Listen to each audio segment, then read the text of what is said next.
இந்த ஃபெஸ்டிவல் சீசனுக்கு பிளாக் பஸ்டர் வண்ணங்களில் ராம்ராஜ் டிஷ்யூ தோத்தி ஷர்ட்ஸ்.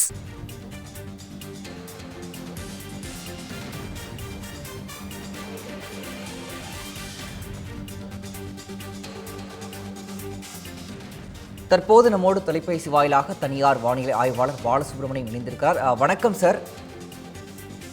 பொதுவாகவே புயல் அப்படிங்கிறது ஒரு தடவை அறிவிச்சிருந்தாங்கன்னா அந்த புயல் கண்டிப்பாக இருக்கும். பட் இந்த தடவை என்ன இந்த குழப்பம் ஏன் சார்? புயல் வருதுன்னு சொன்னாங்க, அதுக்கப்புறம் புயல் வலு இழந்துருன்னு சொன்னாங்க, இப்போ மறுபடியும் புயல் வரும் அப்படின்னு சொல்லியிருக்கிறாங்க. இந்த குழப்பம் அப்படிங்கிறது நீடிக்கிறதுக்கு என்ன காரணம் சார்?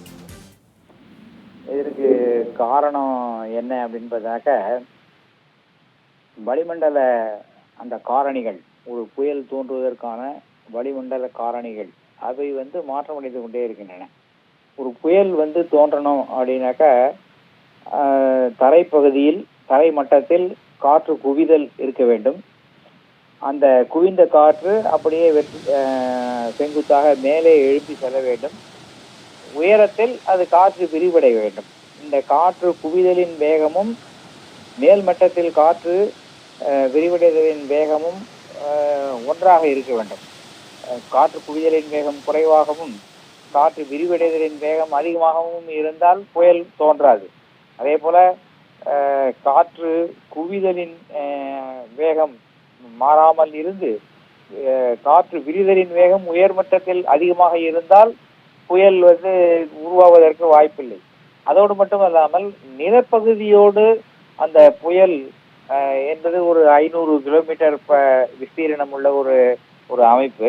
அந்த அமைப்பிலே நிலவுகின்ற காற்று நிலப்பகுதியின் மீது வீசும்போது நிலப்பகுதியின் உராய்வு காரணமாகவும் நிலப்பகுதியிலே இருக்கின்ற வறண்ட காற்றோடு சேர்வதன் காரணமாகவும் அது பொதுவாக வலுப்பெறுவதற்கு வாய்ப்பில்லாமல் இருக்கும்.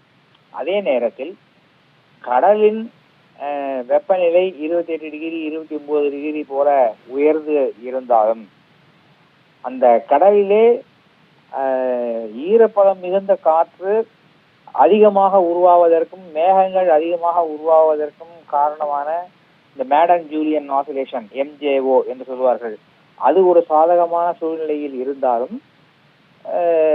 இந்த புயல் உருவாவதற்கான வாய்ப்புகள், வலுப்பெறுவதற்கான வாய்ப்புகள் எல்லாம் அதிகம்.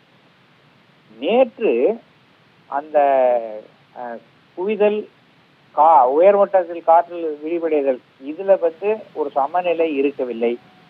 அதனால அது வலுப்பெறுமா வலுப்பெறாதா என்ற கேள்வி இருந்து கொண்டே இருந்தது.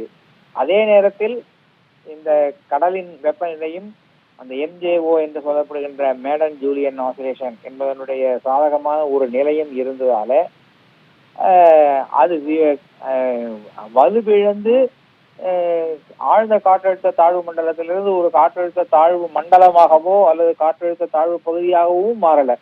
இது இரண்டுமே நேற்று நீடித்தது. இன்று அந்த இலங்கை பகுதியில் நிலத்தின் மீது இருந்து அந்த சென்று வந்த அந்த தரை காற்று அந்த ஆழ்ந்த காற்றழுத்த தாழ்வு மண்டல பகுதிக்குள் நுழைந்து கொண்டிருந்ததுல அதிலிருந்து நகர்ந்து வடக்க வந்துருச்சு இந்த சிஸ்டம். இப்ப முழுக்க கடல் காற்று தான் அதற்குள்ளே சென்று கொண்டிருக்கிறது. அதனால அது புயலாக வலுப்பெறுவதற்கான காரணிகள் அதிகரித்து விட்டன. எனவேதான் வானிலை மையம் இன்னும் இன்று மாலைக்குள் அது புயலாக வலுப்பெறுவதற்கு வாய்ப்பு இருக்கிறது என்று சொல்லியிருக்கிறார்கள்.